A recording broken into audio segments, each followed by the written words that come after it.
Sometimes bad things happen in life to show real negativities of people around you. That's what happened to me. I'm Mia, a depressed and lonely girl, desperate for true and sincere relationships. Here is my story of how I saw the true faces of my close ones after faking to lose my memory. But before I proceed, do subscribe to this channel, or else you will see everything bad for the next 7 days. Nobody can tell what loneliness feels like better than me, as I've been alone for years.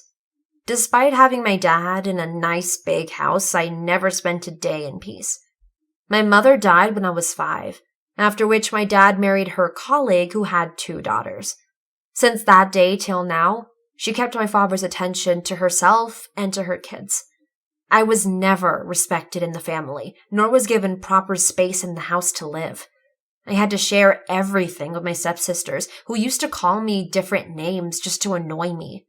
My father had to spend weeks out of town as his job involved meetings with traders. Whatever little time he gets would be taken away by my stepmom and her daughters. Though he cared for me, he could not show his affection.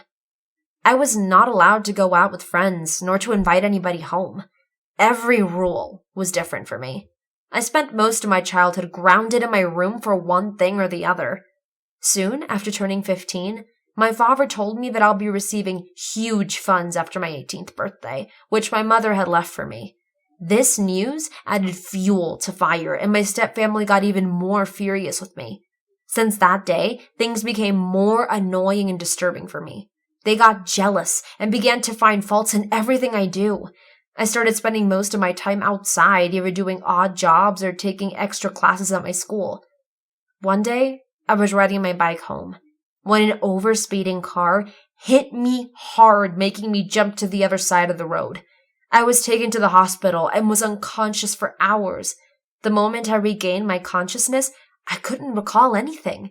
My vision was not clear. I was blank and was staring at the light above my head. I could see my family standing close to my bed, but my body was in such shock and pain that I couldn't say a word or move a finger. Just when I heard my stepsister saying that, "I think she lost her memory? Why isn't she recognizing us or saying anything?" That was all I heard and went into a deep sleep.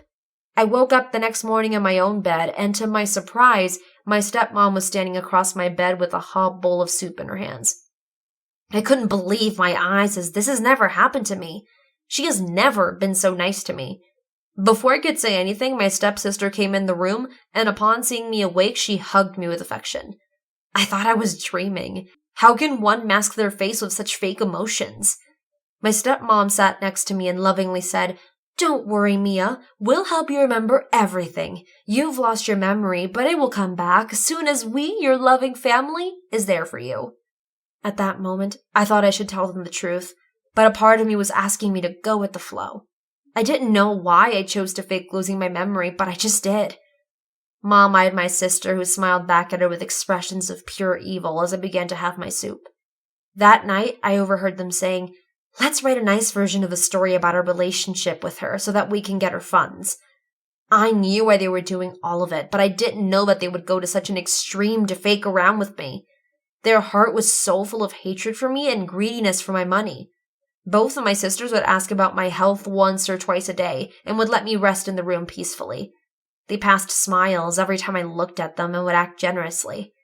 On the other hand, Mom would tell fake stories about how happy we have lived together and how dearly she adored me. I always knew that they had eyes on the funds I was about to receive, but as they were rude to me before knowing about it, they felt helpless to reach out for me. Now that I am faking to lose my memory, they started pretending that they cared for and loved me. I have faced their negativity so many times in my life, but I've always hoped that one day they will get better and we will get along. But now, when I can see through their heart and have clearly experienced the extent of their hatred, I have decided not to use my funds for the college fees. Instead, I will move out and will not live with them anymore. Share your thoughts on my decision of moving out, and let your friends know my story.